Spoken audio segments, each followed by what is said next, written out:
বিসমিল্লাহির রহমানির রহিম। আসসালামু আলাইকুম। কেমন আছো সবাই? আশা করি অনেক ভালো আছো। সবাইকে স্বাগতম জানাচ্ছি গুচ্ছ এবং হাজী দানেশ বিজ্ঞান প্রযুক্তি বিশ্ববিদ্যালয়ে ভর্তি প্রস্তুতি স্পেশাল বাংলা প্রথম পত্রের ওয়ান শট ক্লাসে। তোমাদের খুব মজা লাগছে তাই না? কারণ তোমাদের চাহিদা মতো আমি ক্লাস নিয়ে আসছি। গতকালকে আমি একটা পোস্ট করলাম, তোমরা সেখানে সবাই সবার মতামত দিলা, বাংলা ক্লাস চাইলা, বাংলা ক্লাস নিয়ে আসছে। খুব আনন্দ লাগছে তাই না?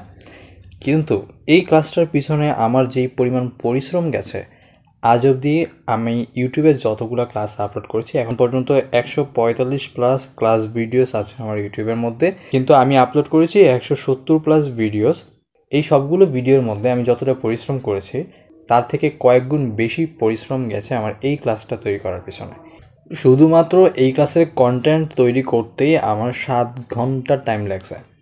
7 ঘন্টা টাইম স্পেন্ড করার পর আমি একটা পারফেক্ট ক্লাসের স্লাইড তৈরি করতে পেরেছি এবং কন্টেন্ট তৈরি করতে পারছি। এত পরিশ্রম করে এই ক্লাস স্লাইড তৈরি করার কারণ কি? এর কারণ শুধুমাত্র তোমাদের পরীক্ষা আছে মাত্র 2টা, গুচ্ছ এবং হাবিপ্রবি। এই 2টা পরীক্ষা হচ্ছে তোমার শেষ পরীক্ষা। এখন তোমরা যদি এই 2টা পরীক্ষার মধ্যে ভালো করতে না পারো তাহলে তো তোমাদের সব কষ্ট বৃথা না। আর এই শেষ মুহূর্তে এসে তোমরা তো কখনোই চাইবে না তোমাদের সময় কেউ নষ্ট করুক, 2 ঘন্টা 3 ঘন্টা সময় কেউ এভাবেই নষ্ট করে ফেলো। তোমরা কি কখনো চাইবা না। সেই জন্য তোমাদের যাতে সময় নষ্ট না হয়, তোমরা যাতে পারফেক্ট একটা ক্লাস পাও, সেটা চিন্তা করে আমি এত টাইম নিয়ে এই ক্লাসের স্লাইডগুলো তৈরি করেছি, কন্টেন্টটা রেডি করছি, এখন তোমাদের সামনে প্রেজেন্ট করছি।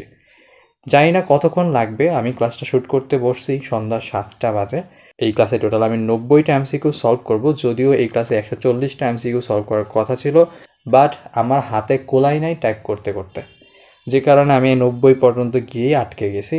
এরপরে বাকি যেটা আছে সেটা আমি এখান থেকে 50 এমসিকিউ আছে, 50 এমসিকিউ পরবর্তী ক্লাসের মধ্যে আমি আপলোড করে দেব। এর মানে বাংলা ফার্স্ট পেপারের গানশট সিরিজের মধ্যে আমি 3টা ক্লাস নিব। একটা ক্লাস তো আজকে যেটা নিচ্ছি সেটা, তারপরে একটা হবে পদ্মের উপরে, আরেকটা হবে যে 2টা গদ্য আজকে ক্লাসে আমি পড়াবো না, সেই 2টা গদ্য এবং সাহিত্য এবং উপন্যাসের মধ্যে।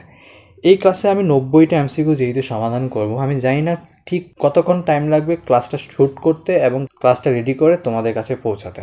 হয়তো পুরো প্রসেসটা কমপ্লিট করতে রাত 11টা বাজবে।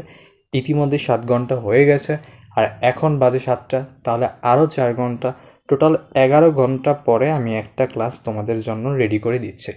এত পরিশ্রম করছি যাতে এই 2 থেকে 3 ঘন্টার যে ক্লাসটা আজকে জানি না কতক্ষণ হবে, এই ক্লাসটা যাতে তোমাদের পারফেক্ট একটা প্রস্তুতি নিতে সহায়তা করে। এই ক্লাসের মাধ্যমেই যাতে তোমার বাংলার প্রস্তুতি কমপ্লিট হয়ে যায়, পরীক্ষার মধ্যে যেই প্রশ্নই আসুক না কেন তুমি যাতে সঠিকভাবে উত্তর করতে পারো, সেভাবেই ক্লাসটা তৈরি করছি। এত কিছু করার পরও যদি তোমরা শুধু ক্লাসটা করে চলে যাও, আমার চ্যানেলটাকে সাবস্ক্রাইব না করো, তাহলে কি আমার ভালো লাগবে? আমি তোমাদের কাছ থেকে জাস্ট এই অ্যাপ্রিসিয়েশনটাই চাই। তোমাদের ক্লাস নিচ্ছি, তোমরা উপকৃত হচ্ছ, তোমরা চ্যানেলটাকে সাবস্ক্রাইব করবে এবং ক্লাস ভালো লাগলে লাইক করবে। আর দ্বিতীয় বিষয়টা হচ্ছে ক্লাসগুলো মনোযোগ দিয়ে করার পর পরীক্ষায় একটা ভালো ফলাফল করা। এই 2টা জিনিসই তোমাদের কাছে আমার চাওয়া। আশা করি আজকে ক্লাস করার পর তোমরা এই 2টা জিনিস অবশ্যই করবা, ভালো একটা ফলাফলও করবা, আর আমাদের চ্যানেলটিকে সাবস্ক্রাইব করে আমাদের পাশেই থাকবে। যাই হোক, তোমাদের ভাইয়া এত কষ্ট করেছে, এত পরিশ্রম করেছে। এই পরিশ্রম করার পর তোমাদের এই বাংলা ফার্স্ট পেপারের গানশটটা কীভাবে সাজিয়েছে সেটাও তোমাদেরকে একটু দেখাই দিই, তারপর আমরা পড়াশোনায় চলে যাব। এই ক্লাস সিরিজটা যে 3টা ভাগে ভাগ করা হয়েছে, তার মধ্যে প্রথম ভাগে হচ্ছে 320টা এমসিকিউ আমি সমাধান করছি, 7টা পদ্য 7টা গদ্য, তার মানে শর্ট সিলেবাস আমি সমাধান করব। এখন শর্ট সিলেবাসের পরে সময় পেলে ফুল সিলেবাস থেকে আমি এমসিকিউ তোমাদেরকে বলে দেবো, বাট ফুল সিলেবাস থেকে যেহেতু 20% এমসিকিউ থাকবে, এই জন্য আমি ফুল সিলেবাস নিয়ে এত মাথা ঘামাচ্ছি না, 80% নিয়েই কাজ করছে। তো এখান থেকে 320টা এমসিকিউর মধ্যে 280টা এমসিকিউ আমি সলভ করব হচ্ছে পদ্য এবং গদ্য থেকে। প্রত্যেকটা অধ্যায়ে 20টা করে এমসিকিউ রাখবো, আর বাকি 40টা এমসিকিউ আমি সমাধান করছি উপন্যাস এবং নাটক থেকে। তাহলেই টোটাল 320টা এমসিকিউ সমাধান করা হবে। এই এমসিকিউগুলো আমি কোত্থেকে নিয়ে আসছি? মূল বই থেকে, কবি পরিচিতি, পাঠ পরিচিতি এবং বিগত সালের প্রশ্ন বিশ্লেষণ করার মাধ্যমে। এখানে বিগত সালের প্রশ্ন বিশ্লেষণ বলতে আমি গুচ্ছ এবং হাবিপ্রবির প্রশ্ন বিশ্লেষণ করছি এমনটা না। গুচ্ছ এবং হাবিপ্রবির পাশাপাশি অন্যান্য যত বিশ্ববিদ্যালয় আছে সকল বিশ্ববিদ্যালয়ের প্রশ্ন বিশ্লেষণ করার পর আমি ক্লাসের কন্টেন্টটা রেডি করছি। যেই প্রশ্নগুলো তোমার পরীক্ষায় আসতে পারে, যেই প্রশ্নগুলো পড়ার পর সেটা রিলেটেড আর কোন কোন প্রশ্ন পড়লে তোমার পরীক্ষায় আসবে, সব কিছু বিশ্লেষণ করে তারপর কন্টেন্ট রেডি করছে। অর্থাৎ এই ক্লাসের প্রতিটা প্রশ্ন, যতগুলো প্রশ্ন, আমি টোটাল 90টা প্রশ্ন সমাধান করবো এই ক্লাসের মধ্যে, এই সবগুলো প্রশ্ন তোমার জন্য গুরুত্বপূর্ণ। আর সবথেকে বড় কথা, এই 90টা প্রশ্ন আমি তোমাকে এই ক্লাসের মধ্যেই মুখস্থ করাই দিব, নিজের বাসায় বসে মুখস্থ করার দরকারও পড়বে না। পাশাপাশি এই 90টা প্রশ্ন থেকে যদি প্রশ্ন কমন না পড়ে, যেখান থেকে তোমার প্রশ্ন আসার সম্ভাবনা আছে সেই পার্টটুকু আমি নোট করে দিয়েছি নিচে, সেই নোটটাও আমি তোমাদেরকে মুখস্থ করাই দেবো। ক্লিয়ার? তো তোমার কাজ হচ্ছে এই মুহূর্তে একটা খাতা এবং কলম নেওয়া, নিয়ে বসে পড়া, মোবাইলটা সামনে রাখো, রেখে পুরো ক্লাসটা করবা। পুরো ক্লাস করার সময় আমি যেই প্রশ্নগুলো পড়াচ্ছি, যে প্রশ্নগুলো বোঝাচ্ছি, সেগুলো তুমি খাতায় লিখবা না, কারণ এই ক্লাসের স্লাইড আমি তোমাদেরকে দিয়ে দেবো। স্লাইড দেখে তুমি রিভিশন করতে পারবা, কোনো সমস্যা নেই। কিন্তু কিছু কিছু কথা আছে যেগুলো আমি মুখ দিয়ে বলবো, কিন্তু স্লাইডে লিখবো না, সেই কথাগুলো তোমার খাতায় লিখতে হবে। ওকে, তো শুরু করি। প্রথমে আমরা অপরিচিতা গদ্য থেকে এমসিকিউ সমাধান করব। আমার কন্যার গহনা আমি চুরি করিব, এই কথা যারা মনে করে তাদের হাতে আমি কন্যা দিতে পারি না। এই লাইনটা দেখেই তুমি বুঝতে পারছো যে এটা কার উক্তি। এখানে বলছে উক্তিটি কে বলেছেন।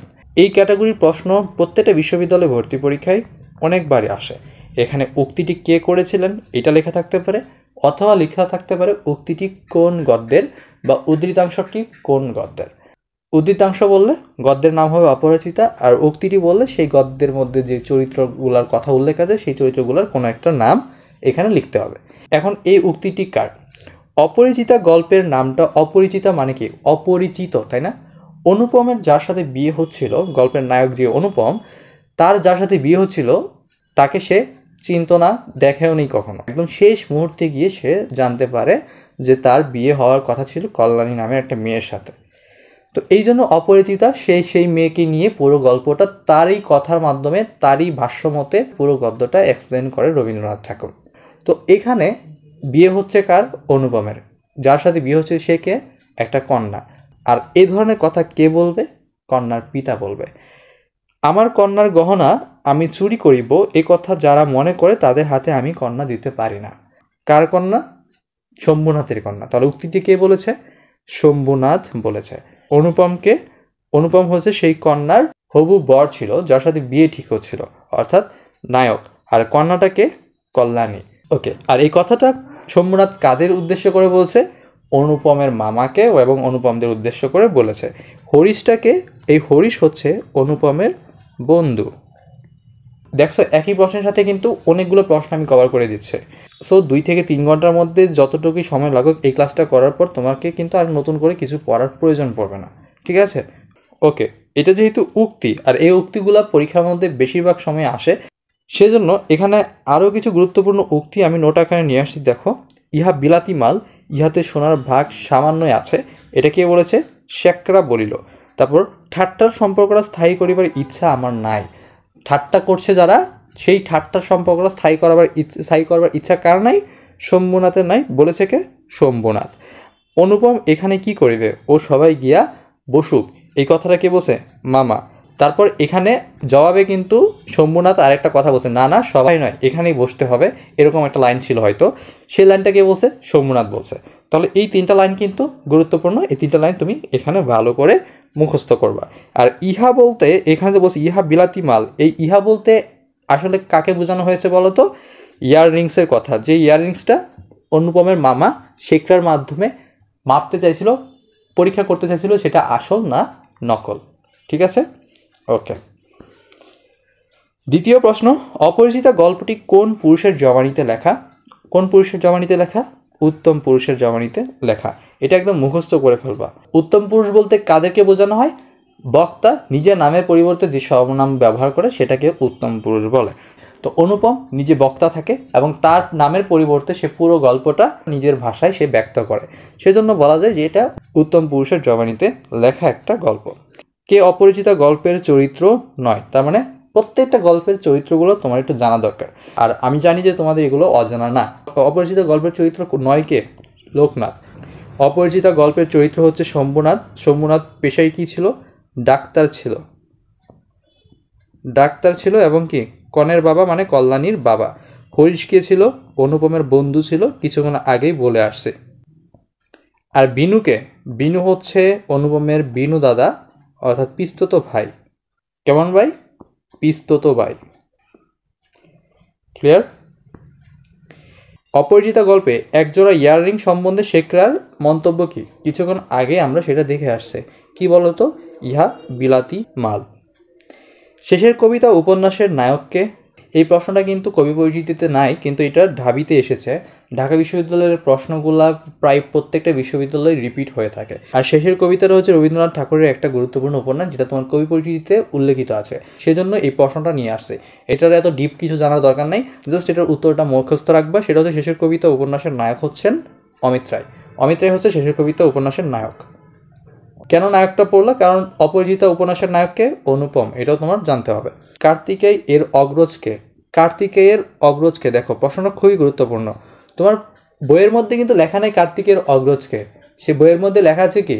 অন্নপূর্ণার কোলে গজাননের ছোট ভাই। এটা দিয়ে কার কথা বলা হয়েছে? অনুপমের কথা বলা হয়েছে। অনুপমকে অন্নপূর্ণার কোলে গজাননের ছোট ভাইয়ের সাথে তুলনা করা হয়েছে। সেই গজাননের ছোট ভাইটাকে কার্তিকেয়। তাহলে কার্তিকের বড় ভাই মানে অগ্রজ কে হবে? গজানন। সঠিক উত্তরটা কি হবে? গ নাম্বারটা। প্রশ্ন সেম, জাস্ট ঘুরাই দিছে। বুঝতে পারছো? ওকে। যেহেতু এখানে আমি একটা লাইন বললাম যেটা অনুপমের সাথে তুলনা করা হয়েছে, কাকে তুলনা করা হয়েছে? অন্নপূর্ণার কোলে গজাননের ছোট ভাই কার্তিকেয়ের সাথে তুলনা করা হয়েছে, অর্থাৎ কার্তিকের সাথে তুলনা করা হয়েছে। এটা একটা বিদ্রূপ অর্থে কিন্তু ব্যবহার করা হয়েছে। এরকমই আরও একটা বিদ্রূপ বাক্য হচ্ছে এটা। ছোটবেলায় অনুপমের সুন্দর চেহারা নিয়ে পণ্ডিত মশাই তাকে কিসের সঙ্গে তুলনা করতেন? শিমুল ফুল এবং মাকাল ফলের সাথে। এই জিনিসটা কিন্তু খেয়াল রাখবা, শিমুল ফল না, শিমুল ফুল, আর ফল হচ্ছে মাকাল ফল। এই দুইটার সাথে কি করতো? তিরস্কার করার জন্য অনুপমকে তুলনা করতো মাকাল ফল এবং শিমুল ফুলের সাথে। তার মানে দুইটা বিদ্রূপ বাক্য, একটা হচ্ছে শিমুল ফুল এবং মাকাল ফলের সাথে তুলনা করতো কে? পণ্ডিত মশাই। আর অন্নপূর্ণার কোলে গজাননের ছোট ভাই, এটাও কি একটা বিদ্রূপ অর্থে ব্যবহার করা হয়েছিল। কাকে তুলনা করা হতো? অনুপমকে। রবীন্দ্রনাথের অপরিচিতা গল্পের মূল বিষয়বস্তু কি? অপরিচিতা গল্পের মূল বিষয়বস্তু, এই মূল বিষয়বস্তু কিন্তু প্রত্যেকটা গল্পের জন্যই খুবই গুরুত্বপূর্ণ। এটা আগেও বলছি, আগে অনেকগুলো ক্লাসের মধ্যে আমি বলেছিলাম, এখানেও বলছি। মূল বিষয় তোমার দরকার পড়লে তুমি গুগল করো, গুগল করে দেখে যাও কোন গল্পের মূল বিষয় কি, মূল উপজীব্য কি। এখান থেকে কিন্তু একটা প্রশ্ন থাকতেই পারে, খুবই গুরুত্বপূর্ণ একটা প্রশ্ন। অপরিচিতা গল্পের মূল বিষয়বস্তু কি? এটার যৌতুক প্রথা। যৌতুক প্রথাটি হচ্ছে এখানে মূল বিষয়বস্তু। নারী শিক্ষার কথা উল্লেখিত আছে শেষে। শেষে কি করে কল্যাণী? বিবাহ করবে না বলে পণ করে, কারণ তার মায়ের নির্দেশ, মায়ের আজ্ঞা, সেই মাতৃ আজ্ঞার জন্য সে বিয়ে করবে না। না করে সে কি করে? বাচ্চাদের পড়াশোনার ক্ষেত্রে কাজে নিজেকে নিয়োজিত করে। গ্রাম্য সমাজে যৌতুক নিয়ে বা এই ধরনের বিয়ের ঝামেলা টামেলা হয়ে থাকে, এগুলো উল্লেখিত আছে। কিন্তু মূল উপজীব্য মানে পুরো গল্পটা কিসের উপর ভিত্তি করা? যৌতুক প্রথা।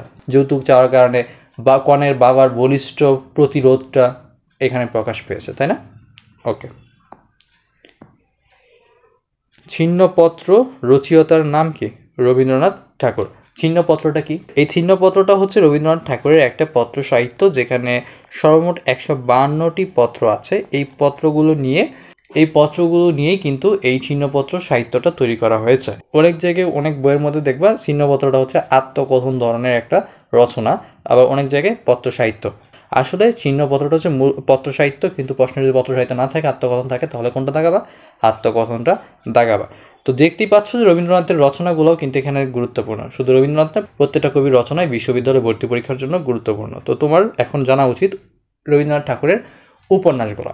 রবীন্দ্রনাথ ঠাকুরের উপন্যাসগুলো দেখো, বউ ঠাকুরনির হাট, তারপর চোখের বালি, গোরা, ঘরে বাইরে, চতুরঙ্গ, যোগাযোগ, নৌকাডুবি, রাজর্ষি, শেষের কবিতা, দুই বোন, 4 অধ্যায়, মালঞ্চ, এগুলো হচ্ছে রবীন্দ্রনাথ ঠাকুরের উপন্যাস। রবীন্দ্রনাথ ঠাকুরের প্রথম প্রকাশিত উপন্যাস হচ্ছে কি? বউ ঠাকুরনির হাট। এটা কি প্রথম প্রকাশিত? এখানে আরও একটা প্রশ্ন তোমার জানা উচিত, সেটা হচ্ছে ছিন্নপত্রগুলো কাকে লেখা হতো? রবীন্দ্রনাথ ঠাকুর ছিন্নপত্রগুলো কাকে লিখতেন? তার ভ্রাতুষ্পুত্রী ইন্দিরাকে লেখা চিঠিগুলোকে নিয়েই এই ছিন্নপত্রটা তৈরি করা হয়েছে। তার মানে রবীন্দ্রনাথ ঠাকুর তার ভ্রাতুষ্পুত্রী ইন্দিরাকে ছিন্নপত্রের চিঠিগুলো লিখতেন। রবীন্দ্রনাথ ঠাকুর কত সালে নোবেল পান? কত সালে? এটা তো ছোটো থেকে পড়ে আসছো। 1913 সালে। কিসের জন্য পাই? গীতাঞ্জলি কাব্যগ্রন্থের জন্য পাই। এই গীতাঞ্জলি কাব্যগ্রন্থের আবার নাম কি? ইংরেজি নামটা কি? Song offerings. সঙের মধ্যে কিন্তু এস নাই, সং, তাহলে কি হচ্ছে? রিংস, এখানে আবার এস আছে, এই বানান দিয়েও কিন্তু অপশনগুলো করে ফেলে, মানে এখানে এস দিবে ওখানে এস দিবে না, দুইটা দিয়ে এস মেরে দেবে, তোমার এটাও কিন্তু জানতে হবে। তো সং অফারিংস অর্থাৎ গীতাঞ্জলি কাব্যগ্রন্থের জন্য তিনি 1913 সালে নোবেল পুরস্কার পান। তাহলে তার কাব্যগ্রন্থগুলোও জেনে নেওয়া যাক। কবি কাহিনী, প্রবাদ সঙ্গীত, মানসী, চিত্রা, চৈতালি, খনিকা, বলাকা, পুনশ্চ, বিচিত্রা, বনফুল, জন্মদিনে, শেষ লেখা, সেজতি, উৎসর্গ। তাহলে এখান থেকে তোমার জানার বিষয় হচ্ছে জন্মদিনে কাব্যগ্রন্থ থেকে কি ঐকতান কবিতাটা সংকলন করা হয়। আর অপরিচিতা গদ্যটা সর্বপ্রথম সংকলিত হয়েছে গল্প সপ্তকে, তারপরে গল্পগুচ্ছের অন্তর্ভুক্ত করা হয়েছে। আর তার প্রথম প্রকাশিত কাব্যগ্রন্থ হচ্ছে কবি কাহিনী, এটা হচ্ছে প্রথম প্রকাশিত।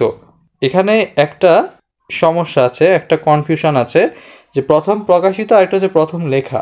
তার প্রথম লেখা কাব্যগ্রন্থ কিন্তু বনফুল। কোথায় এটা?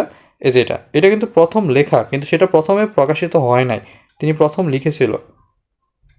তার মানে প্রথম রচিত, প্রথম রচিত কাব্যগ্রন্থ হচ্ছে বনফুল, কিন্তু সেটা প্রকাশিত হয় নাই। সেটার পূর্বে কোনটা প্রকাশিত হয়েছে? প্রথম কবি কাহিনী। আজ আমার বয়স 27 মাত্র। কে সে? অনুপম। তাহলে অনুপমের যখন বিয়ে হওয়ার কথা ছিল তখন তার বয়স কত ছিল? 23 বছর। 23 বছর বয়সে অনুপমের বিয়ের কথা ছিল, আর সে যখন এই গল্পটা তার বাসায় বলছে তখন তার বয়স কত? 27 বছর। সেই ইতিহাসটুকু আকারে ছোট। এখানে কিসের ইতিহাসের কথা বলা হয়েছে? 27 বছরের ইতিহাস। 27 বছরের ইতিহাসের কথা বলা হয়েছে। 27 বছরের জীবনের ইতিহাসটা আকারে ছোট। এখানে কিন্তু আরও একটা কথা বলা হয়েছে, এই জীবনটা না দৈর্ঘ্যের হিসাবে বড় না গুণের হিসাবে বড়। কোন জীবনটার কথা বলা হয়েছে? 27 বছরের জীবনটার কথা বলা হয়েছে।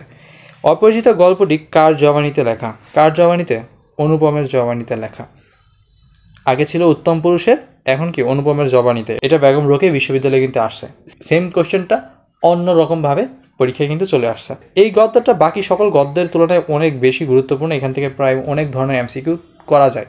তো সব কিছুই আমি কভার করব, কিছুই বাদ রাখবো না। একটা গুরুত্বপূর্ণ লাইনও বাদ যাবে না। যেরকম এটা দেখো, বিনোদার ভাষাটা অত্যন্ত কি, শূন্যস্থানে কোনটি হবে? এইটাও বেগম রোকেয়াতেই এসেছে। আর বেগম রোকেয়া তো গুচ্ছের অন্তর্ভুক্ত একটা বিশ্ববিদ্যালয়, তো পরীক্ষায় আসতেই পারে। তাহলে এটার উত্তরটা কি হবে? অনেক 8। বিনোদাদার ভাষাটা অত্যন্ত 8। মৃদঙ্গ শব্দের অর্থ কি? মৃদঙ্গ শব্দের অর্থ হচ্ছে এক ধরনের বাদ্যযন্ত্র। কোন ধরনের বাদ্যযন্ত্র? দুপাশে চামড়া লাগানো যে ডোরগুলো থাকে সেই ধরনের বাদ্যযন্ত্রগুলোকে বলা হচ্ছে মৃদঙ্গ বাদ্যযন্ত্র। এখানে গবি প্রবি দেখে আবার হারাই যায় না যে কোন বিশ্ববিদ্যালয়ের কথা বলছে। যেটা বঙ্গবন্ধু শেখ মুজিবুর রহমান বিজ্ঞান ও প্রযুক্তি বিশ্ববিদ্যালয় ছিল, সেটাই তো এখন গোপালগঞ্জ বিজ্ঞান প্রযুক্তি বিশ্ববিদ্যালয় হয়েছে না? তো সেটাকে আমি এখানে গবি প্রবি লিখছি। ক্লিয়ার? ওকে। তো এখানে দেখতে পাচ্ছ যে মৃদঙ্গ শব্দের অর্থ চাচ্ছে, তার মানে গদ্য থেকে শব্দের অর্থও পরীক্ষার মধ্যে আসে। তো এখন তুমি কি করবা? বই খুলে শব্দ অর্থ পড়বো? দরকার নেই, আমি এখানে গুরুত্বপূর্ণ শব্দ অর্থগুলো লিখে দিছি। রসন চৌকি এর মানে কি? সানাই, ঢোল ও কাশির সৃষ্ট ঐকতান বাদন। তার মানে এটা কিন্তু কোনো বাদ্যযন্ত্র না, বাদ্যযন্ত্র তৈরিকৃত একটা ঐকতান। রবীন্দ্রনাথ ঠাকুরের জন্ম তারিখ কোনটা? 7ই মে নাকি 7ই আগস্ট? ওনার জন্ম হয়েছে মে মাসে, মৃত্যু হয়েছে আগস্টে। তিনি জন্মগ্রহণ করছে 7ই মে 1861 সালে, আর মৃত্যুবরণ করছে তিনি 1941 সালে। দেখো এখানে কিন্তু খুবই কনফিউজড কোয়েশ্চেন করে রাখছে। 41 দিয়ে রাখছে, 61 দিয়ে রাখছে, পোলাপান বুঝবে কেমনে? আগস্ট দিয়ে রাখছে, মে দিয়ে রাখছে, কনফিউজড হয়ে যাবে। কনফিউজড হবে না, প্রশ্নগুলো ভালো করে দেখবা। 1800 লিখছে নাকি 1900 লিখছে? তো 1861 সালের 7ই মে তিনি জন্মগ্রহণ করেন, আর তিনি মৃত্যুবরণ করেন 1941 সালের 7ই আগস্ট। তারিখ সেম। ক্লিয়ার? আমার শরীর মন বসন্ত বাতাসে বকুল বনের নবপল্লব রাশির মতো কাঁপিতে কাঁপিতে আলো ছায়া বুনিতে লাগিল। উক্তিটি কোন গদ্যের অন্তর্ভুক্ত? এটা কিন্তু সরাসরি একটা উক্তি দিছে। কার উক্তি বলতো? অনুপমের উক্তি। অনুপমের এই উক্তিটা কোন গদ্যের অন্তর্ভুক্ত? তাহলে গদ্য হচ্ছে অপরিচিতা। তাহলে বুঝতে পারছো গদ্যের বিভিন্ন উক্তিগুলো খুবই গুরুত্বপূর্ণ। এখানে আরও একটা উক্তি দেওয়া আছে, দেখো, গাড়িতে জায়গা আছে। উক্তিটা হচ্ছে কল্যাণীর। কল্যাণী কিন্তু বলে যে গাড়িতে জায়গা আছে, এদিকে আসো, এরকম একটা লাইন বলে। কিন্তু এই কথাটা অনুপমের কানে কি? অনুপমের কানে মানে অনুপমের শোনা গানের ধোঁয়া। অনুপমের শোনা গানের ধোঁয়া কোনটা? গাড়িতে জায়গা আছে, এইটা। অপরিচিত গল্পে যেখানে আমাদের কোনো সম্বন্ধ আসছে, এমন ক্ষেত্রে বুদ্ধির লড়াইয়ে সবসময় কে জিতবেন? উত্তর কে হবে? মামা। অপরিচিত গল্পে যেখানে আমাদের কোনো সম্বন্ধ আছে সেখানে বুদ্ধির লড়াইয়ে সবসময় কে জিতবে? মামা জিতবে। এখান থেকে আরেকটা প্রশ্ন তুমি জেনে রাখো, অনুপমের থেকে মামা কত বছরের বড়? 6 বছরের বড়। অনুপমের মামার সঙ্গে মা একযোগে হাসলেন কেন? এটা তো বুঝতেই আছো কেন হাসছে। বিয়ের খবর শুনে তো অনুপমের মনের মধ্যে ফুর্তি জাগছিল। অনুপমের মামা বা তার মায়ের মধ্যে না। পাত্রীপক্ষের দুর্দশার কথা কল্পনা করে বিয়েতে ছেলের খুশি দেখে। এখানে তোমরা কনফিউজড হবে কত নাম্বার অপশনে? খ নাম্বার অপশনে এবং গ নাম্বার অপশনে। পাত্রীপক্ষের দুর্দশা দেখে নাকি দুর্দশার কথা কল্পনা করে? পাত্রীপক্ষের কি সেখানে কোনো দুর্দশা ছিল? তারা তো তাদের সামর্থ্য অনুযায়ী খুব ভালোভাবে সুন্দর করে কল্যাণীকে বিয়ে দেওয়ার জন্য ব্যবস্থা করছিল, কিন্তু অনুপমের মামার খিটখিটানি স্বভাব আর বাজে স্বভাবের কারণে এই সম্পর্কটা কি ভেঙে যায়।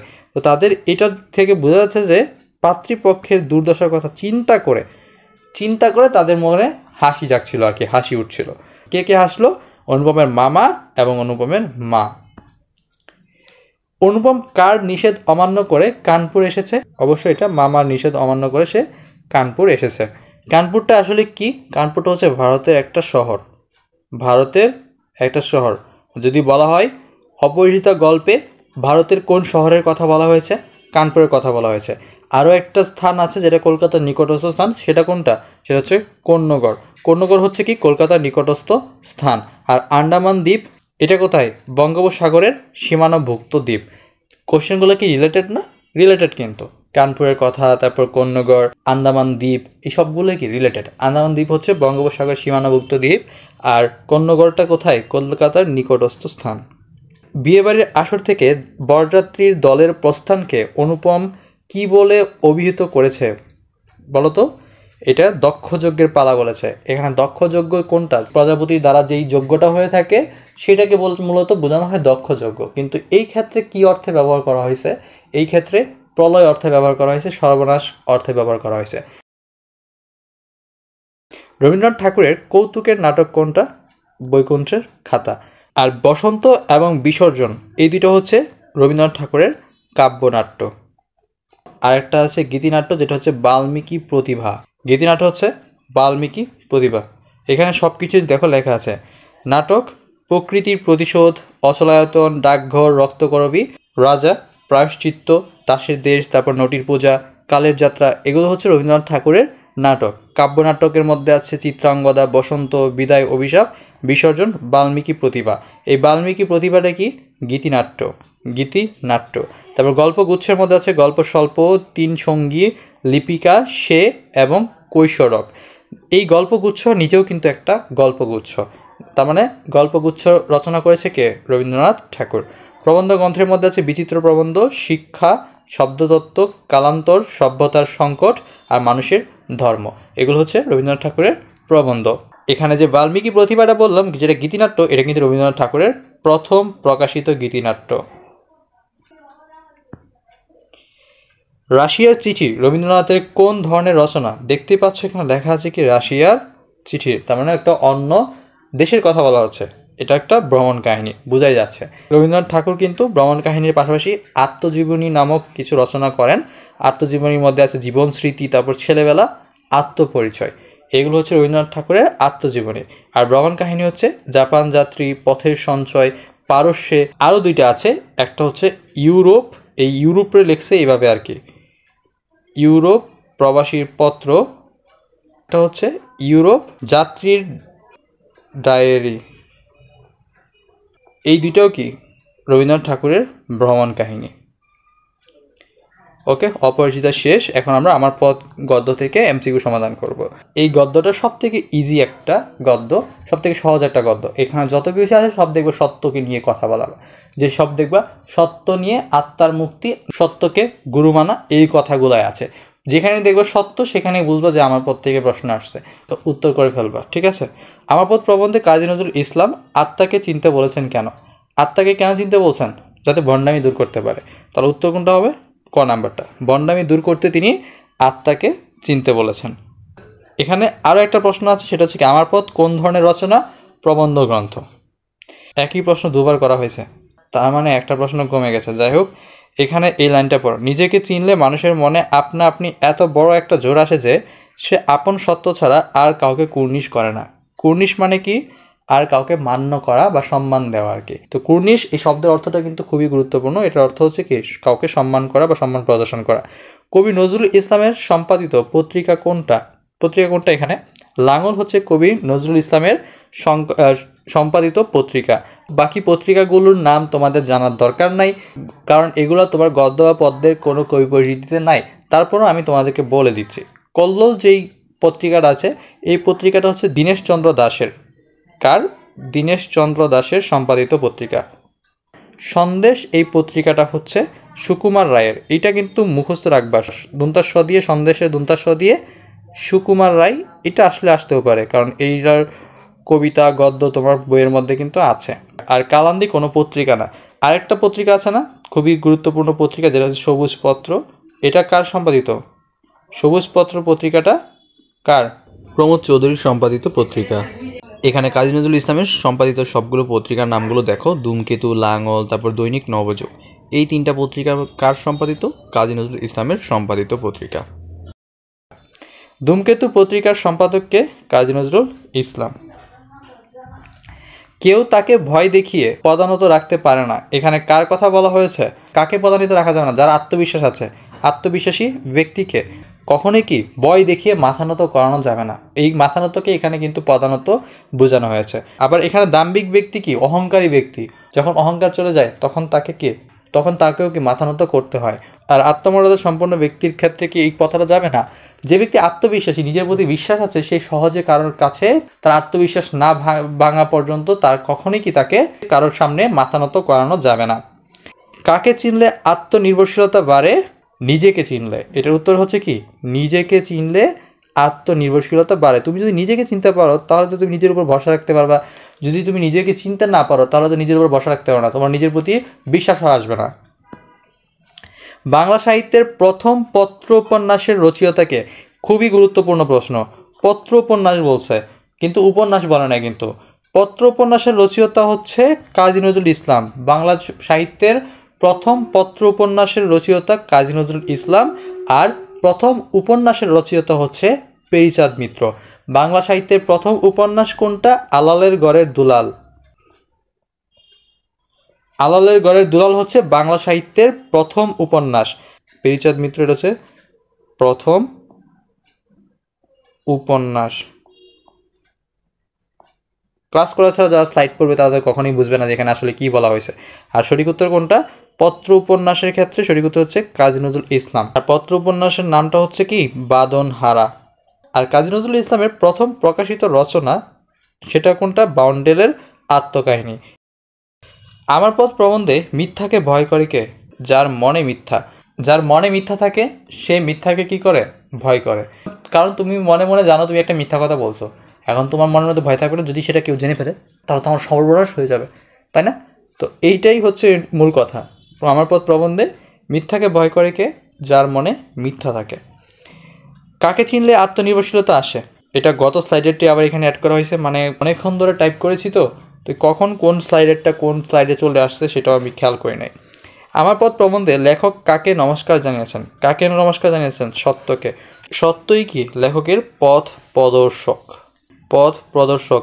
আর এই ধূমকেতুটা হচ্ছে নজরুলের ছদ্মনাম। এছাড়াও আরও একটা ছদ্মনাম আছে, সেটা হচ্ছে কি? ব্যাঙাচি। আর তার ডাক নাম কি? দুখুমিয়া হচ্ছে কাজী নজরুল ইসলামের ডাক নাম। যার নিজের ধর্মে বিশ্বাস আছে, যে নিজের ধর্মের সত্যকে চিনেছে, সে কখনো অন্য ধর্মকে ঘৃণা করতে পারে না। বক্তব্যটি কোন রচনা থেকে সংকলিত হয়েছে? আমার পথ রচনাটা শুরু করার পূর্বেই, এটার এমসিকিউ সমাধান শুরু করার পূর্বে আমি বলেছিলাম যেখানে দেখবে সত্য আছে সেটা বুঝে নেবা আমার পথ প্রবন্ধের লাইন। তো এখানে সত্যের কথা বলা হয়েছে, সত্যকে চিনেছে, তারপর নিজের ধর্মে বিশ্বাস আছে, মানে বিশ্বাস, আত্মবিশ্বাস, এই ধরনের কথা যেগুলো আছে সবগুলো কি আমার পথ প্রবন্ধ থেকে নেওয়া লাইন। এখন দেখো এখানে খুবই খুলনা বিশ্ববিদ্যালয়ের প্রশ্নটা আমি এখানে আনছি।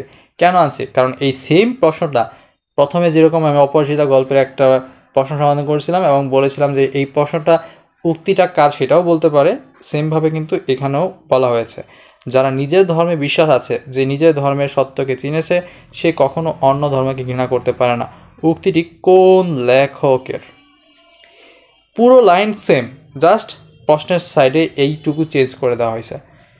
কোন লেখকের উক্তি? কাজী নজরুল ইসলামের, কারণ কাজী নজরুল ইসলাম আমার পথ এই প্রবন্ধটা লিখেছেন। কাজী নজরুল ইসলামের আমার পথ প্রবন্ধের আলোকে সামাজিক ঐক্যের মূল শক্তি কোনটা? সম্প্রীতি। সম্প্রীতি হচ্ছে সামাজিক ঐক্যের মূল শক্তি। এটাও কিন্তু খুবই গুরুত্বপূর্ণ একটা প্রশ্ন। নিচের কোনটি নজরুলের রচনা নয়? নজরুলের রচনাগুলো বলতে এখানে উপন্যাস, গদ্য, নাটক, প্রবন্ধ সব কিছু মিলাই কিন্তু বলা হয়েছে। প্রলয় ক্ষুধা, প্রলয় ক্ষুধা বলতে কিছু নাই। প্রলয় শিখা আছে কিন্তু প্রলয় ক্ষুধা বলতে কিছু নাই। নজরুলের রচনা আছে, সেটা হচ্ছে মৃত্যু ক্ষুধা। প্রলয় ক্ষুধা বলতে কিছু নাই, মৃত্যু ক্ষুধা। পোলা মানে ক্ষুধা দেখে পরে আবার এই প্রলয় ক্ষুধায় দাগাই দিবে, এই জন্য আমি লিখে দিলাম। কাব্যগ্রন্থগুলো দেখো, অগ্নিবীণা, বিষের বাসী, ভাঙা গান, সাম্যবাদী, ফণিমনসা, জিঞ্জির, সন্ধ্যা, দোলনচাপা, এগুলো একটু পড়ে নিও। তারপর এখানে দেখো প্রবন্ধের মধ্যে আছে যুগবাণী, দুর্দিনের যাত্রী, রাজবন্দি, জবানবন্দি, ধূমকেতু, এগুলো হচ্ছে কাজী নজরুল ইসলামের রচনা। এই মরু ভাস্করটা আসলে কি? এটা কাজী নজরুল ইসলামের একটা জীবনী কাব্য। কার জীবনকে নিয়ে লিখছে বলতো? হজরত মুহাম্মদ সাল্লাল্লাহু আলাইহি সাল্লামের জীবনকে নিয়ে লিখেছে এই জীবনী কাব্যটা, মরু ভাস্কর। সবাই দেখতে লাগলাম গান্ধীজি আছেন, উদিতাংশটি কোন প্রবন্ধের? আমার পথ প্রবন্ধের উক্তি এটা। এখান থেকে আরও কিছু জেনে নাও। ভুলের মধ্যে গিয়েই তবে সত্যকে পাওয়া যায়, এটা কোন প্রবন্ধের উদিতাংশ? আমার পথ। আমি সে দাসত্ব হতে সম্পূর্ণ মুক্ত, এটাও কি আমার পথের। আমি কোনোদিনই কারুর বাণীকে বেদ বাক্য বলে মেনে নেব না। এই বাক্যর মাধ্যমে কি আত্মবিশ্বাসী বোঝাচ্ছে না? মানে নিজের উপর বিশ্বাস করছে, নিজেকেই সব কিছু মনে করছে যে তার মধ্যে আত্মবিশ্বাস আছে, সে অন্য কাউকে মানবে না। সো বললামই তো, যেখানে আত্মবিশ্বাস থাকবে, যেখানে সত্য নিয়ে কথা বলবে, সবগুলো কি আমার পথ প্রবন্ধের উদ্ধৃতাংশ। মরু ভাস্কর কার লেখা? কাজী নজরুল ইসলামের লেখা। মরু ভাস্করটা কি? হযরত মুহাম্মদ সাল্লাল্লাহু আলাইহি সাল্লামের জীবনী নিয়ে লেখা। তার মানে কাজী নজরুল ইসলামের এটা একটা জীবনী কাব্য। কাকে নিয়ে লেখা? হযরত মুহাম্মদ সাল্লাল্লাহু আলাইহি সাল্লাম। আমার এখনও কোনো কম্পিউটার নাই, যে কম্পিউটার কিনেছিলাম সেটা নষ্ট হয়ে গেছে। তারপরে ট্যাবলেট কিনে এই ক্লাসগুলো নিচ্ছে। ট্যাবলেটে লিখতে যে কত কষ্ট হয় সেটা বলার বাইরে, সেই জন্য লেখাগুলো এরকম একটু বুঝে নেওয়ার চেষ্টা করবা। ব্যথার দান কি জাতীয় রচনা? এই ক্যাটাগরির প্রশ্ন কিন্তু কোথায় আসছে দেখো, পাবনা বিজ্ঞান প্রযুক্তি বিশ্ববিদ্যালয়ে আসছে। আর আগেরটা ছিল কোথায়? হাবিব রবি অর্থাৎ হাজিদানির বিজ্ঞান প্রযুক্তি বিশ্ববিদ্যালয়। আগেরটাও ছিল একটা রচনার নাম দিছে, সেটা কার লেখা সেটা বলছে। আর এখন বলছে ব্যথার দান এটা কি ধরনের রচনা। ব্যথার দানটা হচ্ছে কাজী নজরুল ইসলামের গল্প গ্রন্থ। আর উপন্যাস, কতক্ষণ আগে আমি একটা নাম বলছিলাম না, মৃত্যু ক্ষুধা, প্রলয় ক্ষুধা থেকে আমি বলছিলাম মৃত্যু ক্ষুধা। এই মৃত্যু ক্ষুধাটা হচ্ছে কি? উপন্যাস। তাহলে নাটক আমরা আগে দেখি নাই, এখন আমরা কয়েকটা নাটক দেখে নিই। ঝিলিমিলি, আলেয়া, পুতুলের বিয়ে, মধুমালা। এর মধ্যে এই পুতুলের বিয়ে এই নামটা খুবই গুরুত্বপূর্ণ। এইগুলো কি কাজী নজরুল ইসলামের লেখা নাটক। কুর্নিশ শব্দটি ব্যবহৃত হয়েছে কোন গল্পে? কোন গল্পে? আমি কারুর কুর্নিশ করব না। কোন গল্পে? আমার পথ গল্পে। কুর্নিশ শব্দের অর্থ কি? সম্মান প্রদর্শন করা। মিথ্যা বিনয়ের চেয়ে অনেক বেশি ভালো। কি ভালো বলো তো? অহংকার। অহংকার মিথ্যা বিনয়ের চেয়ে অনেক বেশি ভালো। কিসের অহংকার? সত্যের অহংকার। সত্যের উপর নির্ভর করে আত্মবিশ্বাসী হয়ে যে অহংকার হওয়াটা, সে অহংকারকে এখানে বোঝানো হয়েছে যে মিথ্যা বিনয়ের চেয়ে অহংকার অনেক বেশি ভালো। কোন রচনার? আমার পথ রচনার, মানে আমার পথ প্রবন্ধের। কুহেলিকা কাজী নজরুল ইসলামের কি জাতীয় গ্রন্থ? উপন্যাস। কাজী নজরুল ইসলামের 3টা উপন্যাসের নাম খুব ভালো করে মনে রাখবা। একটা হচ্ছে মৃত্যু ক্ষুধা, আরেকটা হচ্ছে কুহেলিকা, আরেকটা কি? বাদনহারা। বাদনহারা হচ্ছে বাংলা সাহিত্যের প্রথম পত্র উপন্যাস। কাজী নজরুল ইসলামের কিছু গানের সংকলন আছে দেখো, চোখের চাতক, নজরুল গীতি, গানের মালা, নজরুল স্বরলিপি, সুর মুকুর। নজরুল কত সালে সেনাবাহিনীর বাঙালি পল্টনে যোগ দেন? কত সালে? 1917 সালে। তিনি কিন্তু আরও একটা দলে যোগ দিয়েছিল, সেই দলটার নাম কি? সেই দলটার নাম হচ্ছে লাটোর দল। তিনি সেনাবাহিনীর যে বাঙালি পল্টনে যোগ দিয়েছিল, সেই বাঙালি পল্টনের নাম্বার কত? 49 নম্বর। 49 নং বাঙালি পল্টন। 49 নং বাঙালি পল্টনে তিনি 1917 সালে যোগ দেন। এর পাশাপাশি তিনি লাটোর দলেও যোগ দিয়েছিল, যেখানে যোগ দেওয়ার পরে তিনি পালাগান রচনা করেন। প্রশ্নটা কিন্তু থাকতে পারে, কাজী নজরুল ইসলাম পালাগান রচনা করেন কোন দলে যোগ দিয়ে? লাটোর দলে যোগ দিয়ে। আর এই দলে সে যোগ দিয়েছিল মাত্র 12 বছর বয়সে। মাত্র 12 বছর বয়সে কাজী নজরুল ইসলাম লাটোর দলে যোগ দেন এবং সেখানে গিয়ে পালাগান রচনা করেন। কিন্তু আমরা তার কথা বুঝলাম না। কার কথা বুঝলো না? গান্ধীজির কথা বুঝলো না। মহাত্মা গান্ধী হবে। কাজী নজরুল ইসলামের জন্ম কত তারিখে? কত তারিখে জন্ম, এখানে সবগুলো কিন্তু বঙ্গাব্দ দেওয়া হয়েছে। এখন তুমি যদি বঙ্গাব্দ না জানো তাহলে তুমি এটা উত্তর করতে পারবে না। তুমি হয় বঙ্গাব্দ মুখস্থ করবা, নয় ইংরেজি সাল মুখস্থ করবা, তাহলেই তুমি উত্তর করতে পারবা। যেমন আমি জানি কাজী নজরুল ইসলাম 1899 সালে জন্মগ্রহণ করেন। এখন 1899 সালে যেহেতু তিনি জন্মগ্রহণ করেন, এটা থেকে আমি 593 বিয়োগ করে দেব। 593 যদি আমি বিয়োগ করে দিই তাহলে কত আসে? 9 থেকে 3 গেলে 6 আসে। তাহলে 6 কোথায় আছে দেখো তো? জাস্ট একটা অপশনই আছে, সহজে আমি উত্তর করে ফেলছি, পুরো বিয়োগটাই আমার করতে হয় নাই। উত্তর কি হবে? 11 জ্যৈষ্ঠ 1306 বঙ্গাব্দে কাজী নজরুল ইসলাম জন্মগ্রহণ করেন। তার মৃত্যু সালটা একটু জেনে নাও। তার মৃত্যু সাল কত? ভাদ্র মাসের 12 তারিখ 1383 সাল। তো এখানে তুমি এটার সাল কীভাবে জানবা? এটার সাথে 593 যোগ করে দেবা। যোগ করে দেওয়ার পর সাল চলে আসবে। 3 3 হচ্ছে 6, আর 8 9 কত? 17 7, হাতের আছে 1, 5 আর 3 হচ্ছে 8, আর 1 হচ্ছে 1976। 1976 সালে কাজী নজরুল ইসলাম মৃত্যুবরণ করেন। কত তারিখে মৃত্যুবরণ করেন বলো তো? 29 আগস্ট। 29 আগস্ট মৃত্যুবরণ করেন। আমার পথ প্রবন্ধে কাজী নজরুল ইসলাম বলেছেন তাকে স্বাবলম্বী হতে শিখিয়েছেন কে? তাকে স্বাবলম্বী হতে কে শিখিয়েছেন? মহাত্মা গান্ধী তাকে স্বাবলম্বী হতে শিখিয়েছেন। এই প্রশ্নগুলো কিন্তু একদম মুখস্থ করে ফেলবা, আসলে ঘুরে ফিরে এগুলোই আসবে, অন্যগুলো আসার সম্ভাবনা নাই। এই স্বাবলম্বন, এই নিজের উপর অটুট বিশ্বাস করতেই শেখাচ্ছিলেন কে? মহাত্মা গান্ধীজি। এই লাইনটা থেকেই মূলত এই কোশ্চেনটা করা হয়েছে। মানুষের যখন পতন আসে তখন পদে পদে ভুল হতে থাকে বাক্যটি কোন রচনার অন্তর্গত? 52 দিনগুলো দেখে তুমি যে স্কিপ করে যাবা এই গদ্যটা, সেটার কিন্তু কোনো সুযোগ নাই। বঙ্গবন্ধু লিখছে দেখে কি বঙ্গবন্ধু কি দোষ করছে? ওই সরকার পতন হয়েছে দেখে কি বঙ্গবন্ধু পতন হয়ে গেছে? সব কিছুই শেষ বঙ্গবন্ধু নিয়ে, সব কিছু শেষ হতে পারে, কিন্তু মুক্তিযুদ্ধ তো শেষ হয় না। মুক্তিযুদ্ধ তো চিরন্তন সত্য, এটা তো হয়েছে। মুক্তিযুদ্ধের মাধ্যমেই তো আমরা স্বাধীন দেশ পাইছি। তো মুক্তিযুদ্ধের রিলেটেড যত কথা আছে এই 52 দিনগুলোর মধ্যে, সেই কথাগুলো তোমাকে শিখতেই হবে, মাস্ট। আর সেটাই আমি এখানে বাছাই করে ছাটাই করে নিয়ে আসছি এই ক্লাসে। 10টা এমসিকিউ সমাধান করবো এই অধ্যায় থেকে, 20টা সমাধান করবো না। তো মানুষের যখন পতন আসে তখন পদে পদে ভুল হতে থাকে বাক্যটি কোন রচনার অন্তর্গত? 52 দিনগুলো রচনার অন্তর্গত। এরকম আরেকটা লাইন আছে, মানুষ স্বার্থের জন্য অন্ধ হয়ে যায়। উদ্ধৃতিটি কোন রচনার? এই উদ্ধৃতিটি 52 দিনগুলি রচনার। স্বার্থ দেখে আবার এখানে তো অনেকেই আমার পথ রচনাও মনে করতে পারে যে স্বার্থের জন্য মানুষ অন্ধ হয়ে যায়, কারণ সেখানে মানুষ সত্যের উপর নির্ভর করে চলতেছে। সেখানে কবি সত্যের উপর নির্ভরশীলতা হতে বলছে, আত্মবিশ্বাসী হতে বলছে, তাই না? তো এই ধরনের ভুল যাতে না করো সেজন্য এই লাইনটা আমি এখানে নিয়ে আসছি। উদ্ধৃতিটি কোন রচনার? 52 দিনগুলি রচনার। মুক্তি দিলে খাবো, না দিলে খাবো না, তবে আমার লাশ মুক্তি পেয়ে যাবে। যদি তুমি তাকে মুক্তি দাও তাহলে সে খাবে, না হলে খাবে না। তাহলে না খেলে কী হবে? তার লাশ মুক্তি পেয়ে যাবে। এখানে কাদের মুক্তির কথা বলা হয়েছে বলো তো? রাজবন্দীদের মুক্তির কথা বলা হয়েছে। এভাবে মৃত্যুবরণ করে কি লাভ হবে? এই যে কতক্ষণ আগে যে কথাটা বলছে, সেই কথাটার উপর ভিত্তি করে এই বাক্যটা একজন বলেছে। কে বলেছে এটা? সিভিল সার্জন বলেছে। এভাবে মৃত্যুবরণ করে কি লাভ হবে, এটা কে বলেছে? সিভিল সার্জন বলেছে। সিভিল সার্জন দিনে কতবার বঙ্গবন্ধুকে দেখার জন্য আসতো? কতবার দেখতে আসতেন? দিনে 5 থেকে 7 বার। 5 থেকে 7 বার কাদের দেখতে আসতো? বঙ্গবন্ধুদের দেখতে আসতো, তা কারাবন্দীদের দেখতে আসতো। আমি বললাম কিসমত, কথাটি কার? বঙ্গবন্ধু। এ ক্যা বাত হে আব জেলখানা মে, বাক্যটি কার? বাক্যটি হচ্ছে বেলুচি ভদ্রলোকের। বেলুচি বলতে কি? পাকিস্তানের বেলুচিস্তানের যে লোকগুলো তাদেরকে বোঝানো হয়ে থাকে আর কি। 52 দিনগুলো রচনায় মহিউদ্দিন আহমেদ যে রোগে ভুগছিলেন তার নাম কি? তার নাম হচ্ছে প্লুরিসিস। এই প্লুরিসিস বলতে কোন রোগকে বোঝানো হয় বলো তো? বক্ষব্যাধি রোগকে বোঝানো হয়, অর্থাৎ শ্বাসকষ্ট টাইপের রোগগুলো আর কি। আমি অনশন ভাঙব না কোন রচনা থেকে উদ্ধৃত হয়েছে? অনশনের কথা কোথায় উল্লেখ করা আছে? 52 দিনগুলি রচনায় উল্লেখ করা আছে। তাহলে এটা 52 দিনগুলি রচনা থেকে উদ্ধৃত হয়েছে। অনশন মানে কি? উপবাস বা অনাহার। এটার শব্দ অর্থ হচ্ছে উপবাস বা অনাহার। রাজবন্দীদের মুক্তির জন্য বঙ্গবন্ধু শেখ মুজিবুর রহমান অনশন করতেছিল। কতজন অনশন করছিল? 2 জন অনশন করছিল। একজন হচ্ছে মহিউদ্দিন আর একজনকে বঙ্গবন্ধু শেখ মুজিবুর রহমান। এই অনশনটা ভাঙছে কে? ভাঙছে হচ্ছে মহিউদ্দিন। কি দিয়ে ভেঙেছিল? 2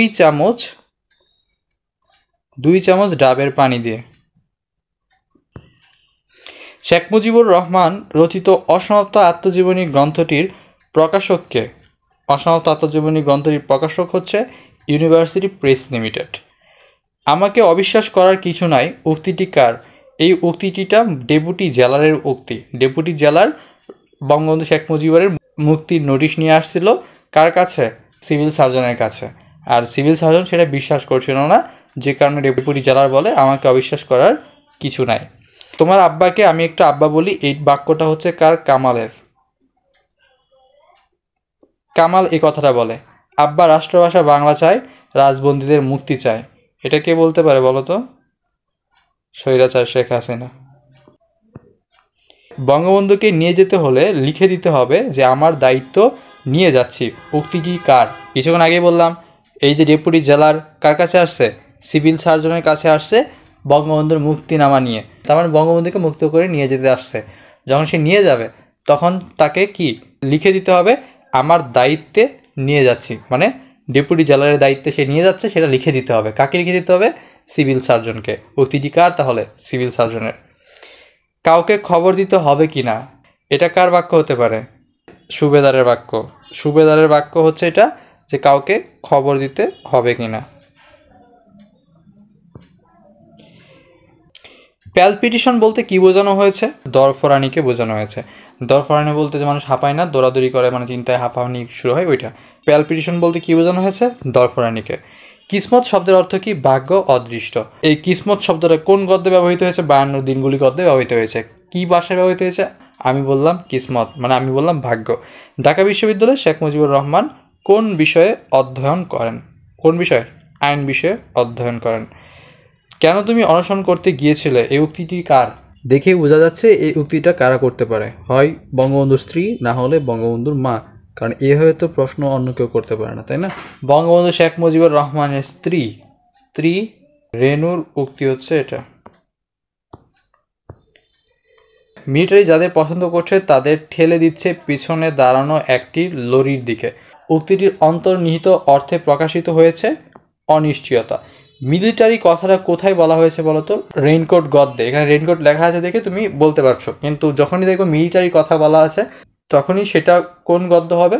রেইনকোট হবে। যদি এটা এখানে এই উক্তিটি অন্তর্নিহিত অর্থে প্রকাশিত হয়েছে এটা না বলে যদি বলতো উক্তিটি কোন গদ্যের, তখন তুমি উত্তর করতে পারতা না? পারবা, কারণ মিলিটারির কথা কোনো গদ্যের মধ্যে বলা হয় নাই। ইভেন 52 দিনগুলি গদ্যের মধ্যে মিলিটারির কথা কি বলা হয়েছে? না, সেখানেও কিন্তু বলা হয় নাই। তাহলে এখানে কৌতুক, ক্ষোভ, দেশ, এই অপশনগুলো এমনিতেই হচ্ছে না। সঠিক উত্তর কি? অনিশ্চয়তা অর্থে এটা ব্যবহার করা হয়েছে। কার জবানিতে রেইনকোট গল্পের অধিকাংশ গণনা বিবৃত হয়েছে? কার জবানিতে? নুরুল হুদা। নুরুল হুদাকে মিন্টুর দুলাভাই। মিন্টুর দুলাভাই হচ্ছে নুরুল হুদা। মিন্টুকে মুক্তিযোদ্ধা, আর নুরুল হুদা হচ্ছে মিন্টুর দুলাভাই, একজন ভীরু ব্যক্তি। বৃষ্টির দিনে মিন্টুর জ্যাকেট পরে বাইরে যায়, বৃষ্টি যেন তার শরীরে না পড়ে। নুরুল হুদা কোন বিষয়ের লেকচারার ছিল? রসায়ন বিষয়ের লেকচারার ছিল। রসায়ন। এখান থেকে কিন্তু অনেকগুলো প্রশ্ন করা যাবে। নুরুল হুদা মিন্টুর সম্পর্কে কি ছিল? দুলাভাই ছিল। বা নুরুল হুদার শ্যালকের নাম কি? মিন্টু। অথবা বলা যেতে পারে নুরুল হুদা পেশায় কি ছিলেন? লেকচারার ছিলেন। কোন বিষয়ের লেকচারার ছিলেন? রসায়নের লেকচারার ছিলেন। অনেকগুলো প্রশ্ন করা যাচ্ছে না? কোত্থেকে তোমার ভর্তি পরীক্ষায় প্রশ্ন করবে যেটা কমন পড়বে না বলো? সব আছে এই ক্লাসের মধ্যে। নুরুল হুদার ঝুলন্ত শরীর যেন কবির পূর্বপুরুষ, যার পিঠে রক্ত জবার মতো ক্ষত। এ মন্তব্যের প্রাসঙ্গিক হলো পীড়িতদের প্রতিবাদ, আঘাতে অবিচল, প্রতিবাদের ধারাবাহিকতা, সুনিপুণ প্রত্যাঘাত। কোনটা হবে বলো তো? সহজে কিন্তু বোঝা যাচ্ছে। বলছে রক্ত জবার মতো ক্ষত। মানুষকে যখন পেটানো হয়, মানুষকে যখন অত্যাচারিত করা হয় বা কোনো জায়গায় আঘাত পড়ে, তখন সেখানে কি রক্তটা জমে থাকে। রক্তটা জমে থাকলে সেই জায়গাটা কি অচল হয়ে যায় না? অচল হয়ে যায়। তো এখান থেকে বোঝা যাচ্ছে যে নুরুল হুদার যে ঝুলন্ত শরীরটা যেন কবির পূর্বপুরুষ, যার পিঠে রক্ত জমার মতো ক্ষত। এই মন্তব্যের সঙ্গে প্রাসঙ্গিক হলো আঘাতে অবিচল, কারণ রেইনকোট গদ্যের শেষে কিন্তু বলা আছে এখন আর আঘাতের অনুভবটাও নুরুল হুদা পায় না, কারণ তার শরীর অবশ হয়ে গেছে। তো এখানে কি আঘাতে অবিচল হয়ে গেছে। রেইনকোট গল্পের রেইনকোট কিসের প্রতীক? রেইনকোট হচ্ছে সাহস ও দেশপ্রেমের প্রতীক। নুরুল হুদা খুবই ভীরু একজন মানুষ ছিল, কিন্তু সেদিন বৃষ্টির জন্য সে তার শ্যালক মুক্তিযোদ্ধা মিন্টুর জ্যাকেট নিয়ে বাহিরে যায়। তো জ্যাকেটটা পরার পর যখন দেখে মিন্টু একজন মুক্তিযোদ্ধাদের নিয়ে মানুষের কত গর্ব, তখন তার মধ্যে কি সাহস জেগে আসে, দেশপ্রেম জেগে ওঠে। তো এটাই এখানে বোঝানো হয়েছে। রেইনকোট গল্পটি কোন গ্রন্থ থেকে সংকলিত? কোন গ্রন্থ থেকে সংকলিত? জাল স্বপ্ন, স্বপ্নের জাল গ্রন্থ থেকে সংকলিত। রেইনকোট গল্পটার লেখকের নাম কি? আখতারুজ্জামান ইলিয়াস। আখতারুজ্জামান ইলিয়াসের কিছু রচনা এখানে দেওয়া আছে, উপন্যাস, দুইটা উপন্যাস, চিলেকোঠার সেপাই এবং খোয়াবনামা। সংস্কৃতির ভাঙা সেতু প্রবন্ধ। গল্পগ্রন্থ হচ্ছে অন্য ঘরে অন্নস্বর, খোয়ারি, দুধ ভাতে উৎপাত, দোজকের জাল স্বপ্ন, স্বপ্নের জাল। আর জাল স্বপ্ন স্বপ্নের জাল থেকে রেইনকোট এই গদ্যটা সংকলিত হয়েছে। রেইনকোট গল্পটার প্রেক্ষাপট কি? রেইনকোট গল্পটার প্রেক্ষাপট হচ্ছে 1971 সাল, তাই না? তাহলে এখানে চিলেকোঠার সেপাই যেই উপন্যাসটা আছে, এই উপন্যাসের প্রেক্ষাপটটাও জেনে রাখো। এই উপন্যাসের প্রেক্ষাপটটা হচ্ছে 1969-এর গণ অভ্যুত্থান। এটা হচ্ছে চিলেকোঠার সেপাইয়ের প্রেক্ষাপট। ওকে, রেইনকোট গল্পের রেইনকোটটি কার? রেইনকোটটি কার? মুক্তিযোদ্ধা মিন্টুর রেইনকোট। রেইনকোট গল্পে কোন অঞ্চলের মুক্তিযুদ্ধের কথা বলা হয়েছে বলো তো? এটা কোন অঞ্চলের মুক্তিযুদ্ধের কথা বলা হয়েছে? ঢাকা অঞ্চলের। ঢাকা অঞ্চলের মুক্তিযুদ্ধের কথা বলা হয়েছে রেইনকোট গল্পে। দুধে ভাতে উৎপাত গল্পগ্রন্থের রচয়িতাকে? আখতারুজ্জামান ইলিয়াস। ফৌরন শব্দের অর্থ কি? বলে না ফরান আজাও, মানে তাড়াতাড়ি চলে আসো। উত্তর কি হবে? তাড়াতাড়ি। ফৌরন শব্দের অর্থ হচ্ছে তাড়াতাড়ি। এরকম আরও কিছু শব্দের অর্থ যেগুলো গুরুত্বপূর্ণ। জুৎসই, এটা কিন্তু একটা বাংলা শব্দ। জুৎসই বাংলা শব্দ, যার অর্থ হচ্ছে মন মতো, সুবিধাজনক। আতত অর্থ হচ্ছে কি? পরস্পর বন্ধুত্ব বা সদ্ভাব। তারপর জাদরেল, জেনারেল, সেনাপতি, বীর। এই জুৎসই কি একটা বাংলা শব্দ। আমার নাম, আমার নাম সত্যিই বলেছে, আমার নাম বলেছে। রেইনকোট গল্পে উক্তিটি কার? উক্তিটি হচ্ছে নুরুল হুদার। রেইনকোট গল্পে বর্ণনা করা হয়েছে মুক্তিযুদ্ধের শুরুর পর্যায়ে, মুক্তিযুদ্ধের শেষ পর্যায়ে, মুক্তিযুদ্ধের মধ্যবর্তী পর্যায়ে, 75 পরবর্তী পর্যায়ে। এটা 1971 সালের, তাই না? 1971 সালের যেহেতু কথা, সেহেতু এই 75-এর পরবর্তী পর্যায়ে নিয়ে তো এখানে কোনো কথাই হয় নাই। এখানে কথা হয়েছে কি নিয়ে? কোন পর্যায়ের কথা হচ্ছে? মুক্তিযুদ্ধের শেষ পর্যায়ের। এটা বেগম রোকেয়াতে না, এটা আসছে গোপালগঞ্জ বিজ্ঞান প্রযুক্তি বিশ্ববিদ্যালয়ের প্রশ্ন। এটা আরও জানো, পূর্বের স্লাইডে আমি যা লিখছি তাই কিন্তু এখানে লেখা আছে। চিলেকোঠার সেপাই 69-এর গণ অভ্যুত্থানের প্রেক্ষাপটে লেখা হয়েছে। খোয়াবনামা, এটাও একটা উপন্যাস। কোথায়, কিসের উপর ভিত্তি করে লেখা হয়েছে? বিভিন্ন প্রেক্ষাপটে রচিত। বিভিন্ন প্রেক্ষাপটের মধ্যে উল্লেখ্য আছে 1943-এর মনন্তর। 1943-এর মনন্তরের প্রেক্ষাপটে কোন উপন্যাস লেখা হয়েছে? খোয়াবনামা। পাকিস্তান আন্দোলন ও সাম্প্রদায়িক দাঙ্গা, এটার প্রেক্ষাপটেও লেখা হয়েছে খোয়াবনামা। আরও একটা প্রেক্ষাপট আছে, সেই প্রেক্ষাপটটা হচ্ছে ফকির সন্ন্যাসীর বিদ্রোহ, এটা একটা। আরও একটা আছে তেভাগা আন্দোলন। তেভাগা আন্দোলনটা কিন্তু খুবই গুরুত্বপূর্ণ। তেভাগা আন্দোলনের প্রেক্ষাপটে কী লেখা হয়েছে? খোয়াবনামা। এই যেখানে লেখা আছে নিচে কোনটি তেভাগা আন্দোলনের প্রেক্ষাপটে আখতারুজ্জামান ইলিয়াসের রচনা? খোয়াবনামা। এটা কি এখানের। রেইনকোট গল্পে শরীরের কাঁটা বলা হয়েছে কাকে? শরীরের কাঁটা কাকে বলা হয়েছে? শহীদ মিনারকে। শহীদ মিনারটা কাদের শরীরের কাঁটা? পাকিস্তানিদের শরীরের কাঁটা। এটাই লাইন থেকে নেওয়া হয়েছে। পাকিস্তানে যদি বাঁচতে হয় তো সব স্কুল কলেজ থেকে শহীদ মিনার হাঁটাও। এই কথাটা কার? এই কথাটা হচ্ছে প্রিন্সিপালের। বর্ষাকালেই তো যুদ্ধ কথাটি রেইনকোট গল্পে কয়বার বলা হয়েছে? রেইনকোট গল্পে 2বার বলা হয়েছে। এই কথাটা বলেছে কুলি। বিড়বিড় করে ওঠে বর্ষাকালেই তো যুদ্ধ, এই কথাটাই কুলি কতবার বলছে? 2বার বলেছে। এই 2বার ওই লাইনের মধ্যেই লেখা আছে। বর্ষাকালেই তো যুদ্ধ কথাটা 2বার বলল। বিড়বিড় করে কে বলছে? কুলিটা বলছে। কোন বাক্যের মাধ্যমে রেইনকোট গল্পের শুরু হয়েছে? কোন বাক্যের মাধ্যমে? ভোর রাত থেকে বৃষ্টি। যেহেতু ভোর রাত থেকে বৃষ্টি, এটার মাধ্যমে রেইনকোট গল্প শুরু হয়েছে, সেই তো তোমার প্রত্যেকটা গল্পের শুরুটা জানতে হবে। একটু দেখে নিবা কষ্ট করে প্রত্যেকটা গল্পের শুরু কী দিয়ে শুরু হয়েছে এবং শেষটা কী দিয়ে শুরু হয়েছে। রেইনকোট গল্পের শেষটা কী দিয়ে শুরু হয়েছে কিছুক্ষণ আগে আমি বলছি। চাবুকের বাড়ির দিকে তার আর মনোযোগ দেওয়া হয় না। এই লাইনটা কি রেইনকোট গল্পের শেষ লাইন। কারণ তার তো পিঠ রক্ত জবা হয়ে গেছে আঘাতে, একদম আঘাতে অবিচল হয়ে আছে। সে আর কি অনুভব করবে? সেই বাড়ির দিকে তার আর মনোযোগ দেওয়া হয় না। সাবভার্সিভ অ্যাক্টিভিটিস বলতে কী বোঝায়? সাবভার্সিভ অ্যাক্টিভিটিস বলতে রাষ্ট্রবিরোধী কার্যক্রমকে বোঝানো হয়ে থাকে। তখন পাকিস্তানরা রাষ্ট্র সামলাচ্ছিল, সেই রাষ্ট্রবিরোধী কাজগুলোকে সাবভার্সিভ বলে। তো এখান থেকে এই লাইনটা মূলত এইখান থেকে আনা হয়েছে। শোনেন, মিলিটারি যাদের ধরে মিছিমিছি ধরে না। সাবভার্সিভ অ্যাক্টিভিটিসের সঙ্গে তারা সামহাও আর আদার ইনভলভড, এই দুইটা বাক্য থেকে কিন্তু নেওয়া হয়েছে। এই দুইটা বাক্য কে বলেছে? এই দুইটা বাক্যই হচ্ছে প্রিন্সিপালের নাম কি? প্রিন্সিপালের নাম হচ্ছে ডক্টর আজাদ আহমদ। হ্যাঁ, এটা হচ্ছে প্রিন্সিপালের নাম। রেইনকোট গল্পে কোন দৃষ্টিকোণ থেকে বর্ণিত? রেইনকোট গল্পটা কার দৃষ্টিকোণ থেকে? চরিত্রের দৃষ্টিকোণ। কেন চরিত্রের দৃষ্টিকোণ? কারণ রেইনকোট গল্পটা বর্ণনা করছে কে? মিন্টুর দুলাভাই নুরুল হুদা। তো নুরুল হুদার চরিত্রের দৃষ্টিকোণ থেকেই এই গল্পটা বর্ণিত হয়েছে। টু শব্দটি না করা বাগধারাটির অর্থ কী? এই কথাটা কিন্তু আমরা প্রায়ই ব্যবহার করে থাকি। একদম টু শব্দ করবা না মানে কি? প্রতিবাদ করবা না। তাহলে এটার উত্তর কোথায়?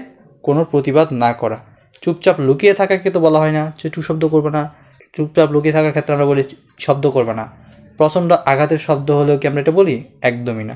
একদম টু শব্দ করবে না, এই বাগধারাটার অর্থ হচ্ছে কি? কোনো প্রতিবাদ না করা। এই কয়েক মাসে কত সূরাই সে মুখস্থ করেছে? এখানে সে দ্বারা কাকে বোঝানো হয়েছে? নুরুল হুদাকে। নুরুল হুদা এই কয়েক মাসে অনেক সূরাই মুখস্থ করছে। নুরুল হুদার সাথে আরও একটা রিলেটেড তথ্য আছে যেটা খুবই গুরুত্বপূর্ণ। সপাত সপাত চাবুকের বাড়িকে নুরুল হুদার কেমন মনে হচ্ছে? মনে হচ্ছে রেইনকোটে বৃষ্টির ফোঁটা পড়ছে। রেইনকোটে বৃষ্টির ফোঁটা। রেইনকোট গল্পটি কোন সময়ের রচিত হয়েছিল? শেষ হেমন্তে। এমন চমৎকার বাদলার সকালে দরজায় প্রবল কড়া নাড়া শেষ হেমন্তের শীত শীত পর্দা ছিঁড়ে ফালা ফালা করে ফেললো। এই লাইন থেকেই কিন্তু এই প্রশ্নটা করা হয়েছে। এখানে কি বোঝানো হয়েছে? শেষ হেমন্তে। গল্পটা রচিত হয়েছে কখন? শেষ হেমন্তে।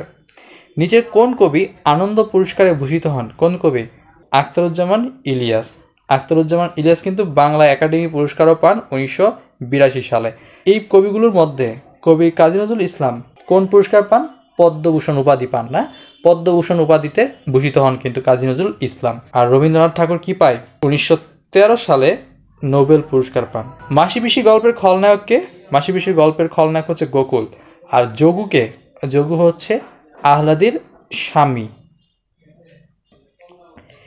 আহলাদির বাবার বেশিরভাগ সম্পত্তি কার দখলে? গোকুলের দখলে। এটার উত্তর কি? গোকুল।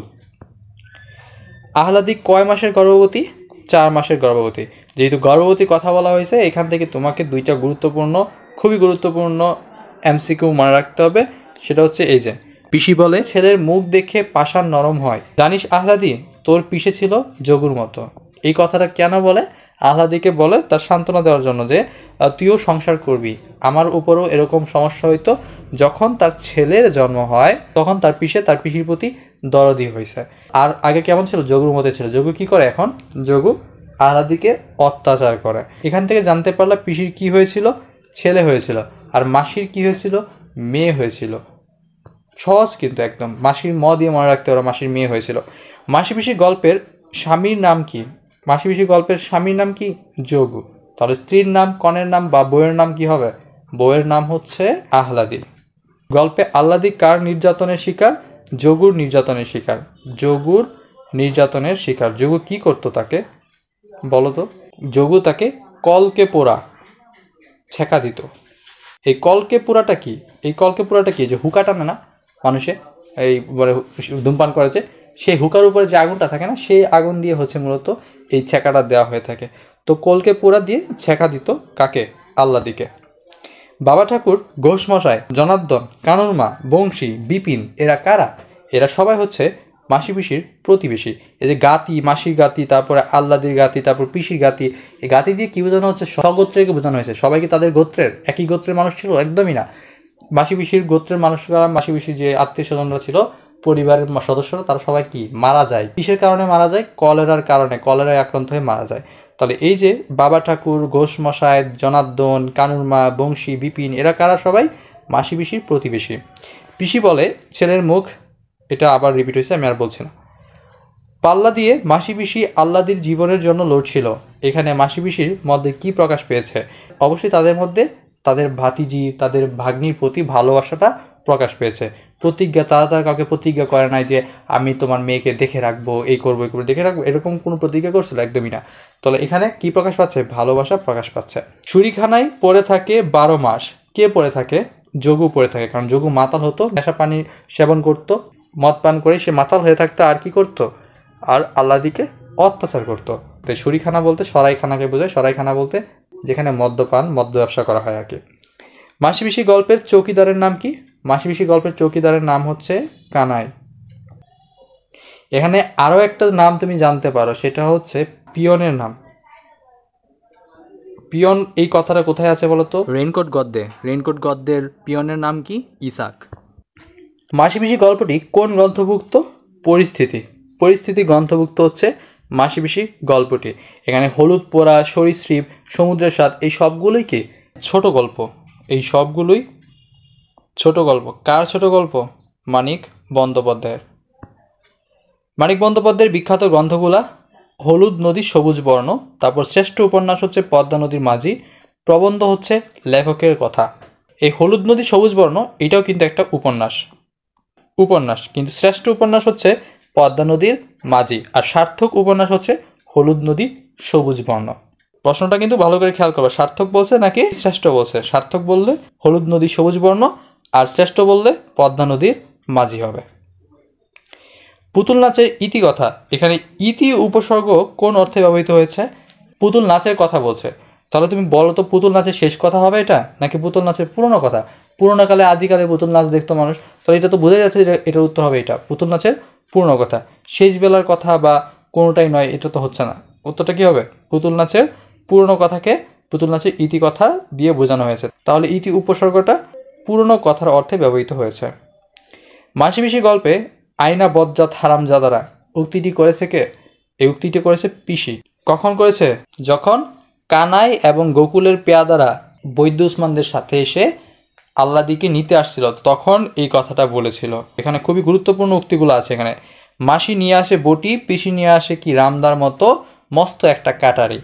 পিসি নিয়ে আসে কি? কাটারি নিয়ে আসে। আর মাসি কি নিয়ে আসে? বটি নিয়ে আসে। বটে ধরে বেঁধে টেনে হিচড়ে নিয়ে যাবে, এসো কে এগিয়ে আসবে এসো, বটির এক কোপে গলা ফাঁক করে দেব। এই কথাটা কে বলছে? এই কথাটা বলছে মাসি। এই কথাটা মাসি বলেছে। আর পিসি বলেছে কি? আয়না বজ্জাত হারামজাদারা, এটা বলেছে পিসি। কাটারির কোপে গলা কাটি দু একটার উক্তিটি কার? কাটারি কে নিয়ে আসছিল? পিসি নিয়ে আসছিল, তাহলে উক্তিটি অবশ্যই কার হবে? পিসির হবে। মাসিপিসি গল্পে আল্লাদির পরিবারের সদস্যরা মারা গিয়েছিল কিসে? কলেরা। এটা কিছুক্ষণ আগেই বলেছি। দেখছো বারবার কিন্তু রিপিট হচ্ছে, মানে আমি চেকও করি নাই, এতটাই অধৈর্য হয়েছি। স্লাইডটা তৈরি করে সরাসরি তোমাদের ক্লাস রেকর্ড করছি। মেয়েটা যেই কোলে এলো, শাওরি ননদ যেন মোকে মাথায় করে রাখলে বাঁচে। এখানে মোকে বলতে কাকে বোঝানো হয়েছে? কি আসছে? মেয়েটা যেই কোলে আসলো, তো সুতরাং এর উত্তর কী হবে? মাসি হবে, কারণ মাসিরই কী হয়েছিল? মেয়ে হয়েছিল, তাই না? আর পিসির কী হয়েছিল? ছেলে হয়েছিল। দিবারাত্রির কাব্য কি? দিবারাত্রির কাব্য হচ্ছে একটা উপন্যাস। এখানে আবার কাব্য দেখে বলে ফেলো না যে এটা একটা কাব্যগ্রন্থ।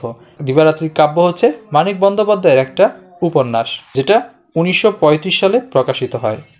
এখানে আরও কিছু উপন্যাসের নাম দেওয়া আছে, সবগুলো উপন্যাস তোমরা পড়ে ফেলবা, খুব ভালো করে পড়ে ফেলবা। বিশেষ করে স্বাধীনতার স্বাদ, তারপর পদ্মা নদীর মাঝি, হলুদ নদী সবুজ বন, অহিংসা, পুতুল নাচের ইতিকথা, শহরবাসীর ইতিকথা, এই দুটো অপশনে কিন্তু তোমরা কনফিউজড হয়ে যাবে। শহরবাসীর ইতিকথা আবার পুতুল নাচের ইতিকথা। যদি পুতুল নাচের ইতিকথা ছিল, তাহলে শহরবাসীর ইতিকথা যদি লিখে, তাহলে ভাববা যে এটা হয়তো মানিক বন্দ্যোপাধ্যায়ের না, কিন্তু আসলে শহরবাসীর ইতিকথাও কি মানিক বন্দ্যোপাধ্যায়ের একটা উপন্যাস। মাসিপিসি গল্পে ডরাসনি, ডর কিসের? কোন প্রসঙ্গে এই উক্তিটি করা হয়েছে? এটা স্বামীর ঘর করার অর্থে, কারণ এই কথাটা তখন মাসিপিসি আল্লাদিকে বলছিল। কি বর্ণনা দিয়ে? তাদের সাংসারিক বর্ণনা দিয়ে। তাদের সংসারেও তাদেরকে এরকম অত্যাচার করা হতো, কিন্তু যখন পিসির ছেলে এবং মাসির মেয়ে হলো, তখন সবাই তাদের ভালো পেত। আর এটাই তারা দুজন মিলে আল্লাদিকে বোঝাচ্ছিল যে ডরাসনি, তুইও ঘর সংসার করবি। সেই জন্য এখানে স্বামীর ঘর করাকে বোঝানো হচ্ছে। ডোবার ধারে কাঁঠাল গাছের ছায়ায় কতজন গুপটি মেরে বসে আছে? কতজন? 3 থেকে 4 জন গুপটি মেরে বসে আছে। ওই দিন কি ছিল? জ্যোৎস্না আলো ছিল। জ্যোৎস্না আলো থাকার কারণে মাসিপিসির চোখে এটা পড়ে যায় যে তারা 3-4 জন সেখানে গুপটি মেরে বসে আছে। কেন বসেছিল যদি বলা হয় প্রশ্নে, যে 3-4 জন কেন গুপটি মেরে বসেছিল?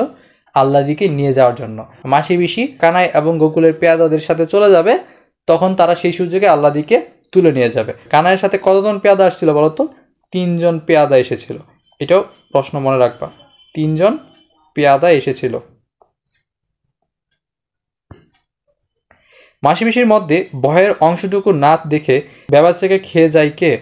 মাসি পিসির মধ্যে এইসব হওয়ার পরও কোনো ভয় ছিল না, তারা বরঞ্চ কাটারি এবং বটি নিয়ে চলে আসে। তাহলে এখানে কে হবে? কানাই হবে, কারণ গোকুল তো সেদিন তাদের কাছে যায় না, গেছিল কি না।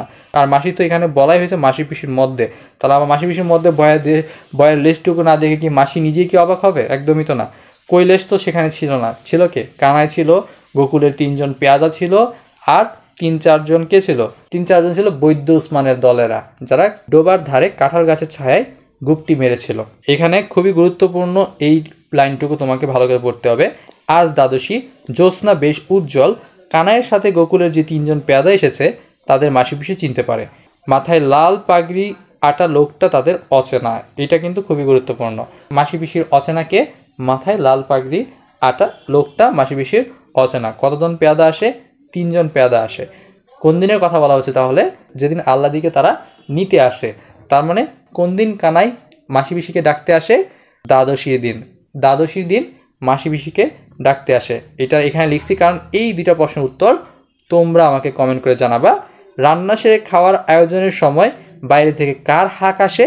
মাসি পিসি গল্পে কানাই কার চৌকিদার ছিল? এই 2টা প্রশ্নের উত্তর তোমরা আমাকে কমেন্ট করে জানাবা, ঠিক আছে? ওকে। মাসি পিসি গল্পের উপজীব্য বিষয় কোনটা?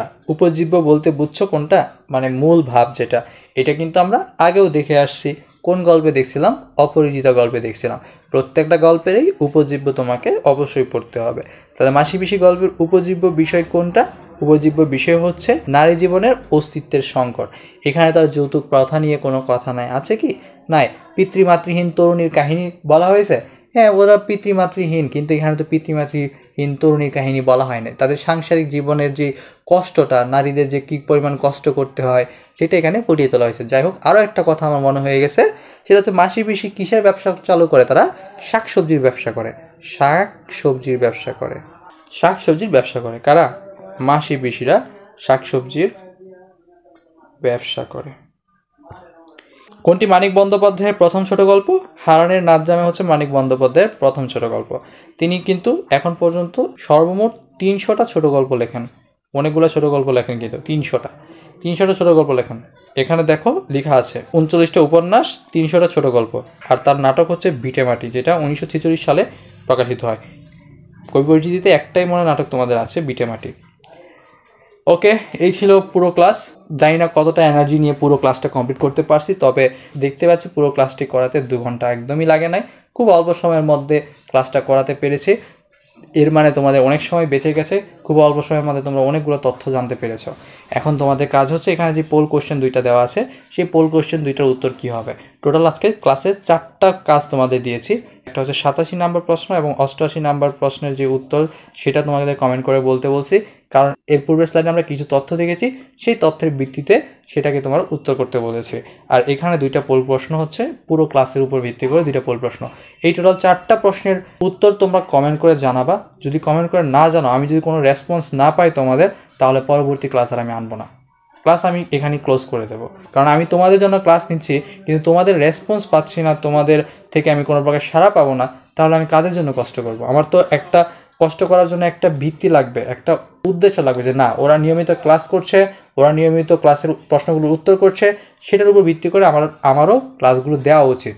তো এটা হচ্ছে তোমাদের কাজ। এই 4টা প্রশ্নের উত্তর তোমরা কমেন্ট করে আমাকে জানাবা। আর অবশ্যই এটাও জানাবা পুরো ক্লাসটা তোমাদের কাছে কেমন লেগেছে।